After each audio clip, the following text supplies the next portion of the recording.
Okay.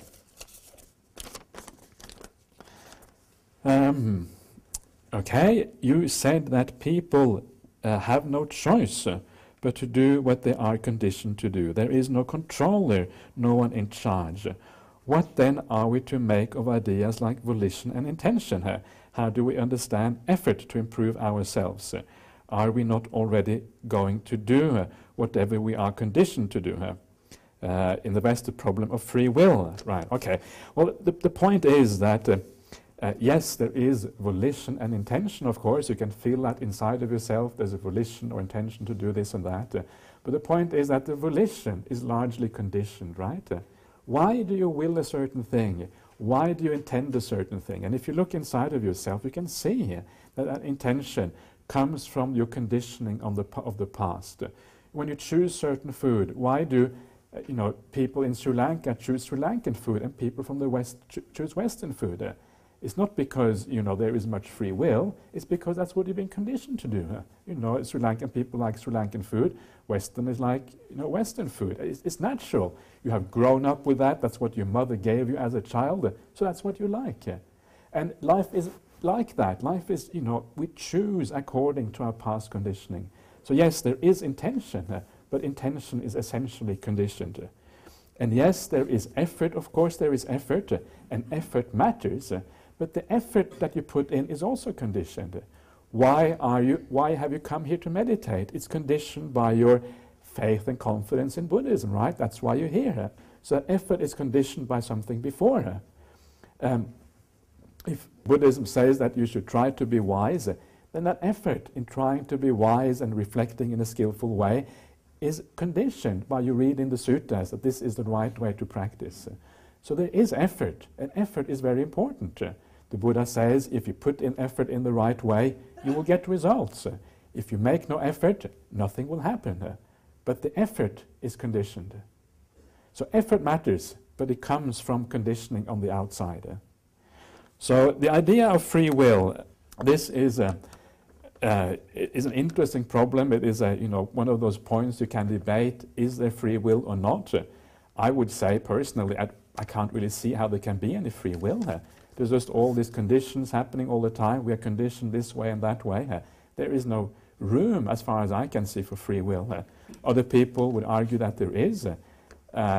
It's a difficult kind of argument, and I'm not sure how far, how easy it is to actually come to any final conclusion. But it doesn't matter so much. As an ordinary person, a putujana in this world, you have a sense of self. And that sense of self gives you a feeling that you have free will, right? Your experience of the world is that I can choose what I want to choose. So use that sense of, that experience. Use the feeling I can choose, and then choose wisely according to that. If in the ultimate sense there is no free will or there is free will, it doesn't really matter so much. The point rather is that we do our best with what we have. And one of the things we have is a sense of free will. So use that wisely here, and then you will be going in the right direction.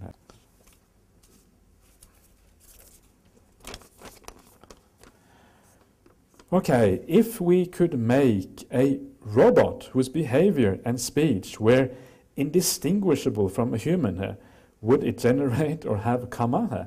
If not, why not? What would make the difference, and how could we know? Okay. I think the point is that Kamma is intention, right? This is what the Buddha says in the sutras. He says, Kammang, what does it say? Kamma vadam, chetana kammang, right, yeah, chetana kammang vadami, right. So it's intention that is Kamma, right? So can a robot really have intention? What a robot probably has, it has a program inside of itself that makes it go this way and go that way. It doesn't really have intention in the human way. To have intention, you have to have consciousness, right? These things go together. And if the robot really did have consciousness, then probably it could make Kamma. But presumably, it doesn't have any consciousness. So in that case, it cannot make any Kamma. I wonder what the robot might get reborn as. That's an interesting one. Some kind of robot heaven or something.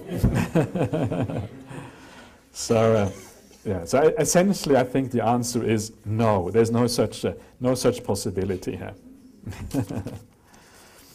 Okay. Okay. Given the variety of cultures and society we know of today, if one were to look back over the eons of world contraction and expansion, shouldn't we expect to see everything from pre-agrarian and futuristic societies, i.e. those that were further along in the world cycle than we are in ours? Shouldn't this variety have been worthy of comment by the Buddha and subsequent arahants? The apparent lack of recognition of these social variations is one of my biggest obstacles to accepting the idea of past lives. It would, however, be a great tool for anthropologists. Okay. Is it worthy of comment by the Buddha and arahants? I'm not sure if it really is worthy of comment, because so what? You know, society may look a bit different. The heart of human beings will still be the same, right? It will still be obsessed by cravings and anger and all these kind of things. That is what really matters. The problems we face inside are still the same. We still have suffering, we still have happiness. That is what really is important. So we look back, and what we see is that essentially our psychological makeup is largely the same over the eons. So whether society changes or not, that is really quite an irrelevant thing. But it is true, though, and I you know, sometimes the sutras are a bit funny in that way, because they talk about the Dhamma always arising in Jambudvipa. Jambudvipa is the Indian subcontinent, and there is this kind of inward-lookingness in that particular sense.